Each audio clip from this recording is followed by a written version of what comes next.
Hey, it's Trey here in where? The great state of Texas, Waco, Texas. You like Dr. Pepper? I have had a lot of Dr. Pepper in my lifetime, an ocean of Dr. Pepper. So it's, of course, the only right, since we're here in Waco, to go visit the Dr. Pepper Museum. You kind of see it right there. I think right like there, because let's go and check it out. And as you enter the museum, you have a brief history here of the development of Dr. Pepper. Carbonated beverages like Dr. Pepper were originally known for their supposed healing powers in the digestive system, especially, and in other ways. They cure people's aches and pains and problems.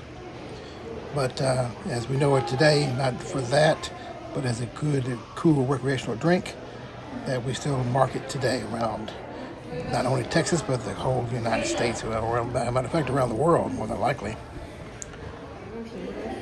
And here are some of the ways it was marketed and bottled and shipped and known across the far and wide locations. Corner drugstore was the first part of the promoting of the crazy water you see right there.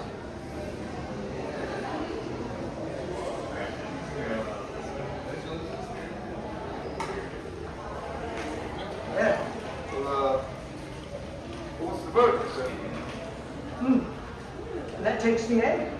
I think was made right here in Waco at the old corner drugstore on the corner of 4th and Austin.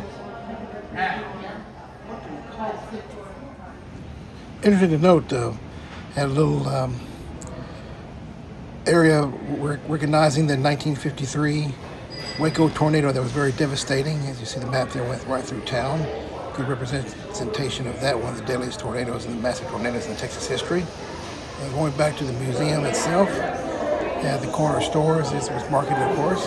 Here's some of the way it was bottled. Of course, we're looking at Dr. Pepper there, and of course, one of the first type of labels that it had. Now the facts here, of course. Now this is interesting right here. This is the original well, ground well, where groundwater was taken for making the Dr. Pepper. Taken from the well here in Waco. Of course, it's still being viewed there, of course. In different ways they began to mass produce it, put the machinery there, to put out the product in a very timely and quick manner. You can see some of the workers there, some of the certifications that went along with it.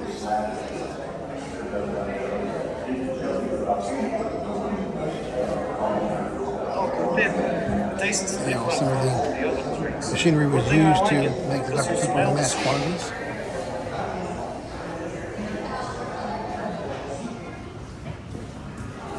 And there's an interesting timeline of going through the decades of how Dr. Pepper was not only marketed as a drink, but had different types of other materials associated with it, things that were sold with the Dr. Pepper brand, and also the marketing of it overall. The bottles, of course, and the cans. Look at that little cute stuff, the cartoon characters, of course. Always a good seller. And some of the items there, look at that, it looks like a Batman or something behind them. And a lot of interesting stuff there that was marketed, I guess, to children more than likely. Continuing on with that, some of the books and stuff they had there, literature. And then that cute stuff right there as well. Different drinking vessels, like a plastic water bottle there.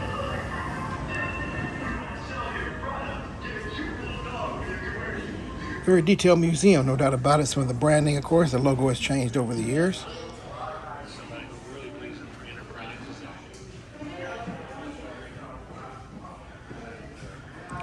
And the different people that have marketed the product.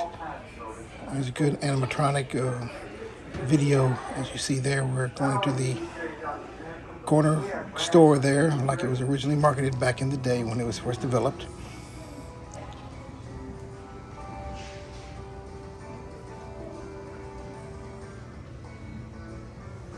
So going through this museum really appreciates the effort into Dr. Pepper. It's time to get us a smash penny. Mary Ellen is turning the wheel there, the smash penny machine. Get a good smashed penny, put a little bit of change in, including the 1 penny. Get the one that'll be smashed in the machine there. And it drops down, and you turn the crank a number of times as the wheel, the gears turn, and make the smashed penny go through the press. And it develops a little logo, not a little picture, I guess you could say, design, if you will, on the smashed penny that you can keep as a souvenir. Pretty neat here. Here's where we're gonna get it out. There you go. Not bad, not bad at all. Very nice. Here's outside the museum, and it's a very detailed and very unique and neat museum, especially for those of Dr. Pepper. Thank you for joining us from the Dr. Pepper Museum today. It was very crowded, which is good. A lot of people love Dr. Pepper, so do I. So come out and support us sometime here from Waco, Texas. Drink Dr. Pepper, make it a good day, and we'll talk to you later.